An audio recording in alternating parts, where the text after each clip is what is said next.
Welcome to this episode from Range Woodworking, where today this wall of Australian cedar is going to become some awesome sliding barn doors.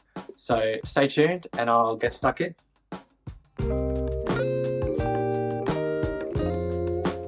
So as I said, I'm using Australian cedar for these doors, but unfortunately my local timber supplier only stocks these in rough sawn, 50mm thick, 3.6 meter length. I ordered up 10 boards and went and picked them up with my little safety flag when they were in stock.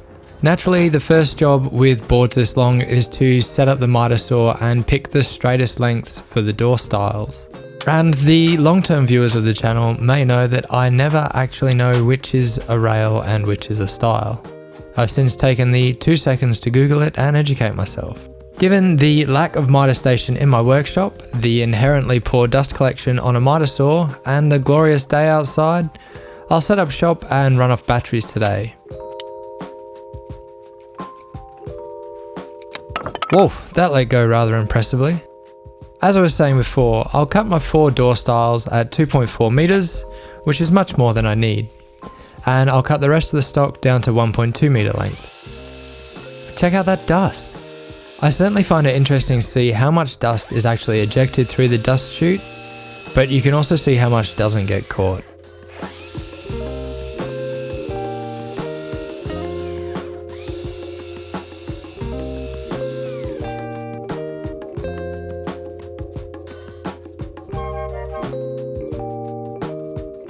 Once trimmed down, everything gets a quick buzz over the jointer and through the thicknesser for a quick skip dress. This is just to remove the rough faces so that I can see what I'm working with and possibly make better decisions with layout down the way.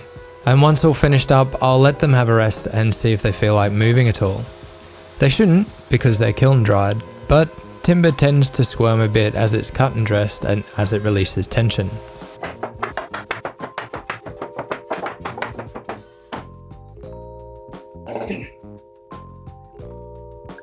Okay, so this has been sitting in the workshop acclimatizing for probably a few weeks now. I've just gone through and organized them so I have 6 pieces that will form the horizontal part of the door.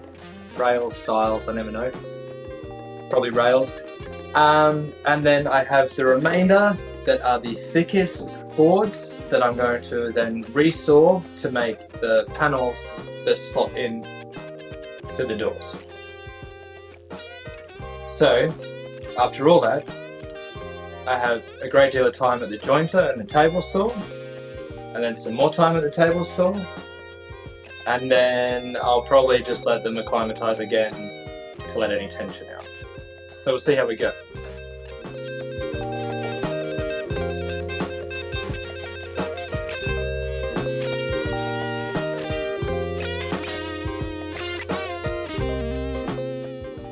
Okay, so that was about half an hour of surprisingly hard work, but they all have a straight edge on them now, and it's time to move all of these, and then I'll cut another straight edge and then look at resawing them. Now, I've said in previous videos I don't love resawing boards at the table saw. It's not as safe, it puts pretty significant strain on your saw, makes a heap of mess, and turns more of your expensive timber into sawdust. But I'm doing it anyway. With these boards, I measure them roughly to find the center, and then send the board through once before flipping it over and running it through on the other edge with the same face against the fence. And once they're all resawn, I'll run them through the thicknesser again to clean up that cut face and bring them all to the same final thickness of about 19 to 20 millimeters. Okay, so after that mammoth effort, the boards are all finely dimensioned. I've organized them into 4 piles, 1 per panel. Before I go ahead and glue them up, I'm going to annoy a small but very vocal part of the YouTube woodworking viewership and use a festal domino to help keep all the boards aligned. So I'll lay these out, mark for the dominoes, and then we'll look at how I'm going to glue this all up. So with the boards all laid out, I'll mark a straight line across the joins where I'll be cutting my mortises. And then I'll set up the fence on the domino, adjust it to the medium-sized mortise, And that just makes my life easier trying to put the panel together, and then I'll set the depth of the plunge. For those not familiar with the Festool domino, it's a tool that creates mortises in timber for the use of floating tenons in joinery. Similar to how dowels can be used, just a lot quicker and more expensive. Now, for whatever reason, some people do get upset when they see other people on YouTube using such an expensive specialty tool, but they should probably get over it. In this case, dominoes will work to help keep the boards in the panels perfectly aligned, as I won't be able to flatten them after the glue up. In some settings, dominoes can add strength to a joint, but this isn't one of those settings. The tenons are strictly for board alignment, as the glue adds all the strength it will ever need. And that looks like we're ready to go. I simply line up the mark in the window with my line and plunge the mortise in. Unfortunately, one of the downsides of the standard domino fence is that if you're not careful, it can flex a bit. So you're better off holding it with two hands and using your hips to plunge it in. Use your hips to advance the machine.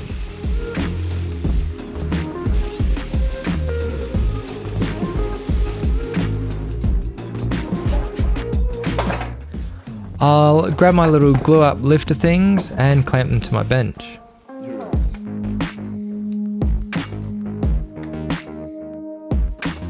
And I'm going to use my polyurethane glue for these panels because I'm not sure if conventional PVA based glues like Titebond will stain the cedar. It probably won't, and I could have tested it, but the polyurethane glue also has a longer open time, which makes things a bit less stressful. However, the foamy glue squeeze out can obscure the glue seam, so you just need to be careful and thorough with your clamping.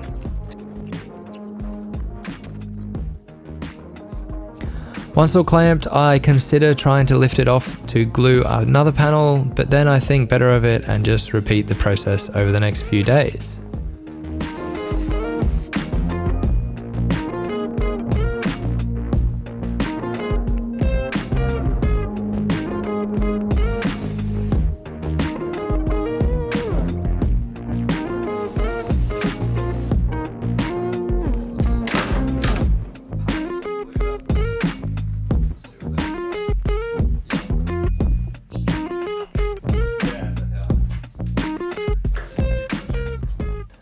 And then the cleanup begins, starting with the globs on the workbench, which was kind of fun. And then for the panels. Now, I tried a few different options for this foam. My usual blade scraper was just cutting in and making a mess of the surface. And then I used a snap-off knife, which did an okay job, but I couldn't really get flush enough to the surface, and it wasn't particularly speedy. Then I used a paint scraper, which was alright, but it did mar up the surface a fair bit too. And it just didn't provide the satisfaction that I realised I so desperately need. Enter this. Once I got the hang of it, this Tajima scraper was exactly what I was chasing and knocked all the foam away in a hurry.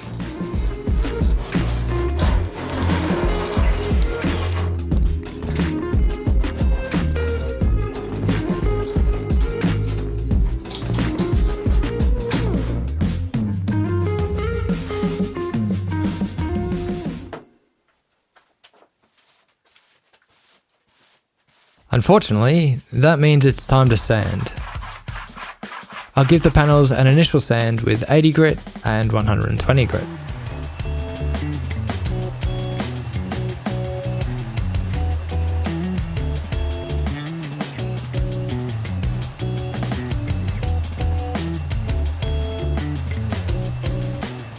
And after however many hours of sanding, my hands are somehow a combination of tingly, numb, and sensitive.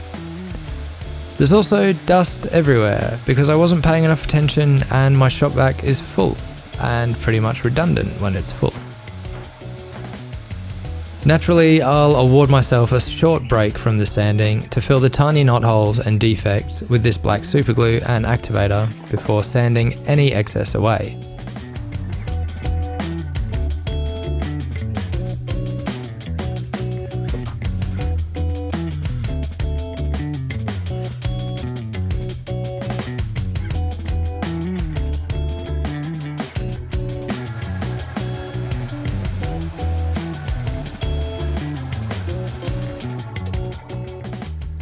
It's time to do something with the door stiles. Firstly, I'll retrieve them from their convenient acclimatization area, and then set up the track saw to rip a good straight edge along each board.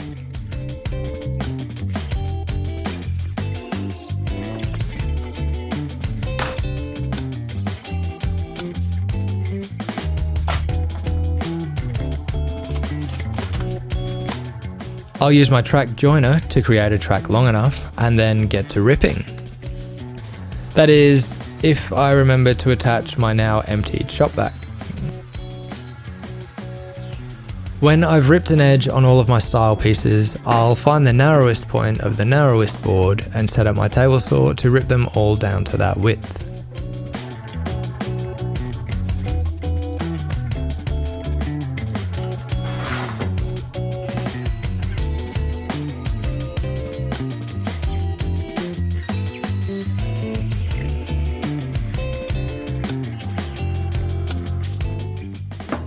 And once the narrowest board was no longer the narrowest, I went through all the rails and stiles to find the thinnest.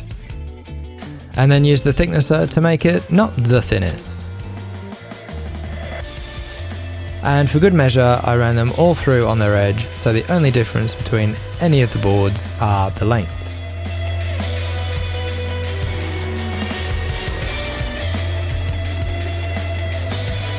I think the final job for the table saw is to create the grooves that the floating panels will sit in and that will be used for the door construction itself. Now the panels are 19 to 20 millimeters, so naturally I'll install a 1/2 inch dado stack. No, the metric loving Australian hasn't got himself confused. I know a 1/2 inch is pretty considerably less than 19 to 20 millimeters. So I'll set my fence and then run a board through with each face against the fence, which should hopefully give me a perfectly sized groove in the dead center of the board.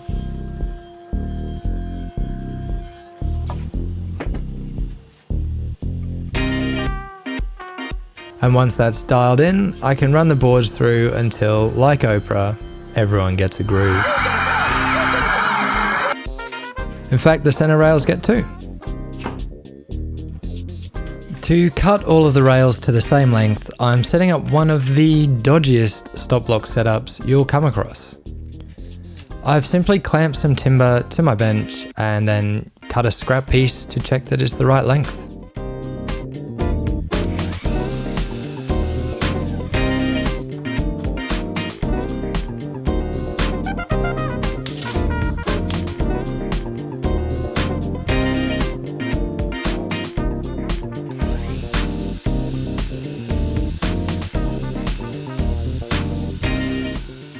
And then once they're all cut to size, I set up the dado stack again. This time to cut the tenons on the ends of those rails to go into the dados on the door stiles.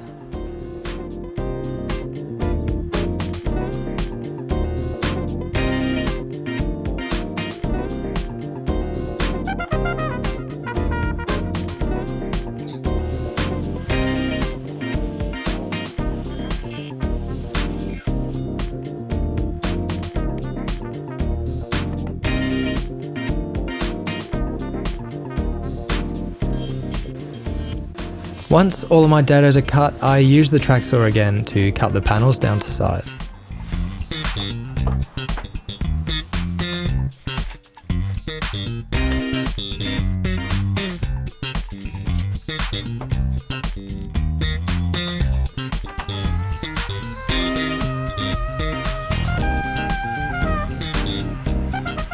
Unfortunately, as you can see here, I did so straight through a row of dominoes, which doesn't really affect anything because the ends of the boards will be safely nestled in the dados, but it did cause some swearing because I didn't like that I'd done it. Okay, so we're at the stage where everything is cut to its final dimensions, which unfortunately means I'm going to have to spend the next few hours sanding away into the night. Don't click away just yet, I won't subject you to that. I'm going to get stuck in and I'll just take up with you when it's all done.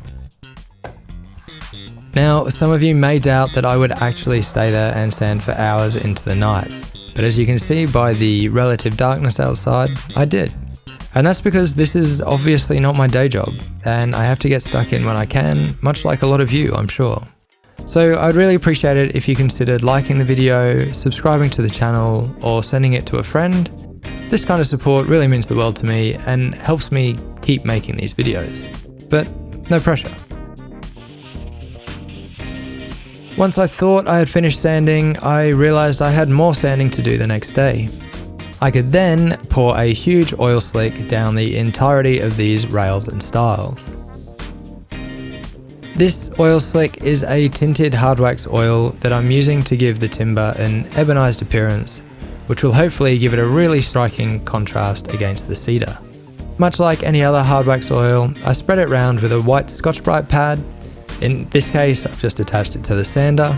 I let it sit for 5 to 10 minutes and then wipe away the excess before hitting again with a clean white Scotch-Brite pad. Once I've done all of the faces, I let them go have a rest while they dry overnight.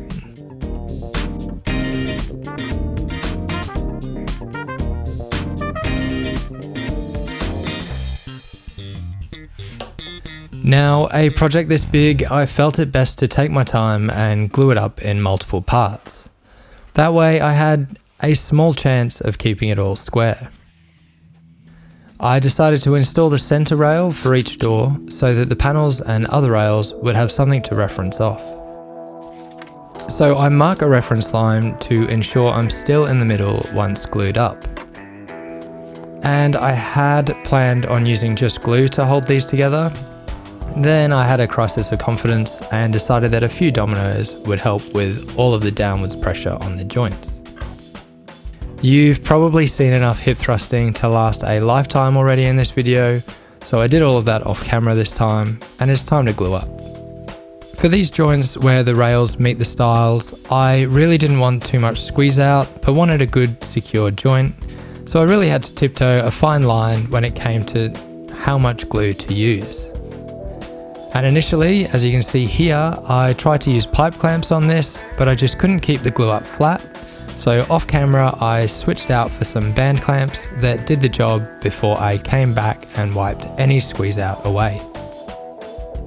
Now I'm going to be finishing the panels for the doors with Rubio Monocoat in Pure. Now this is my first time using Rubio on a softwood, and it really doesn't go as far as it would on a hardwood. These panels ended up needing a few coats to really get the luster I was chasing. If you're not familiar, Rubio Monocoat is a 2-part hard wax oil and accelerator mix that I like to use on most of my projects.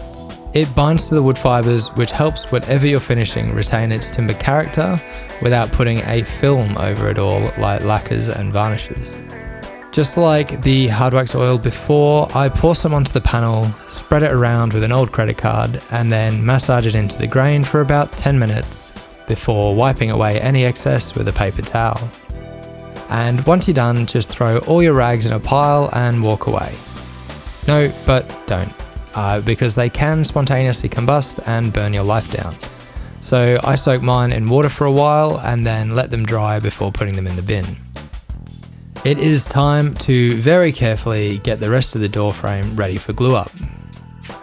Now, because I'm letting the panels float in the frames, I'm using this weather stripping to help limit the sound passing through the door and to stop them rattling around too much, whilst allowing for seasonal expansion and contraction.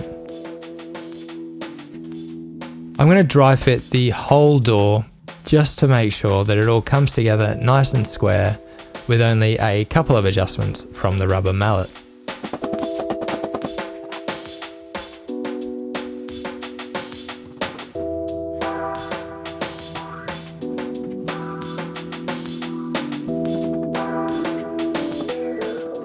I'll also use a nice sharp chisel to take a couple of shavings off the tenons, just to make life a bit easier when I'm trying to get the final style on.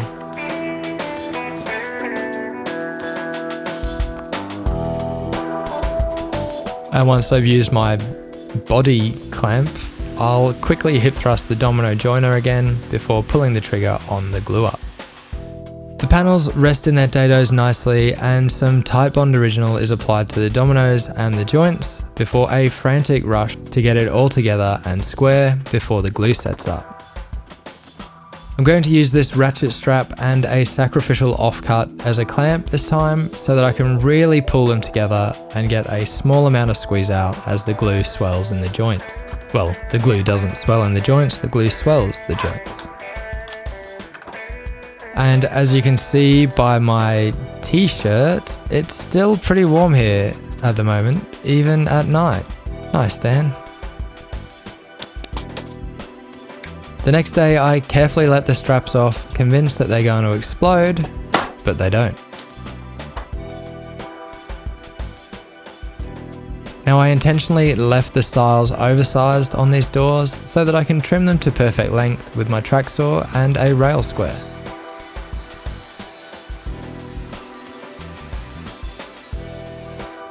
I then get to awkwardly dance a little dance, trying to rotate the door without gouging a hole in the ceiling or damaging the soft cedar of the door.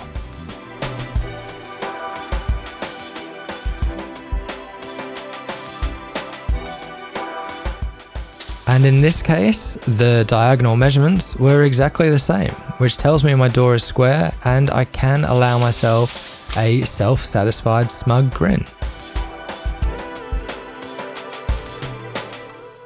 The final touches on these doors are the flush finger pulls and the hanging straps. For the finger pulls, I'll mark out a recess for them to go in before whipping out the router with an upcut spiral bit to hog away the timber.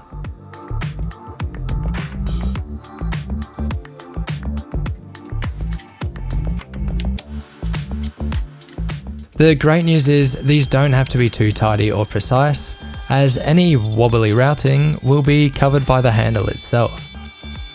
But it's still nice to take my time, do it in a couple of passes, and finish with it looking pretty tidy.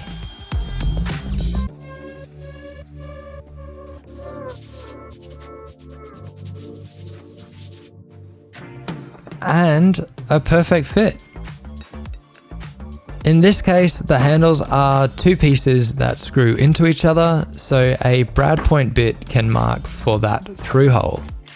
I'll then use a drill guide to help keep the holes plumb before flipping the whole door over and doing it all again from the other side.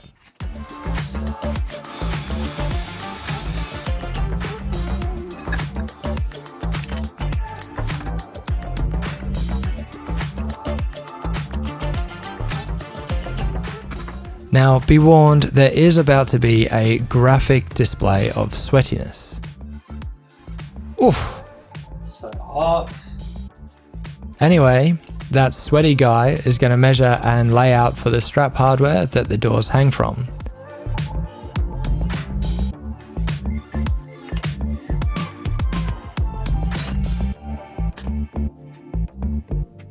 And then I'll use this rubbish drill guide to drill through. A word to the wise here, spend a bit more money than I did and don't get this entry-level drill guide that is really flimsy and has a heap of run out. Now, I also made a choice to drill through from what is the back of the door so that I knew that any blowout from the drill bit would be covered by the straps. And once the straps are all in place and tightened with a spanner, the doors are fully finished. Well, there you have it. A couple of solid red cedar sliding barn doors. I'm going to end the video here. I'm not going to show the install. It's not my house to film, and depending on where you are, the building codes might be different. So I hope you've enjoyed this video. If you have, please consider liking and subscribing. And until next time, take it easy.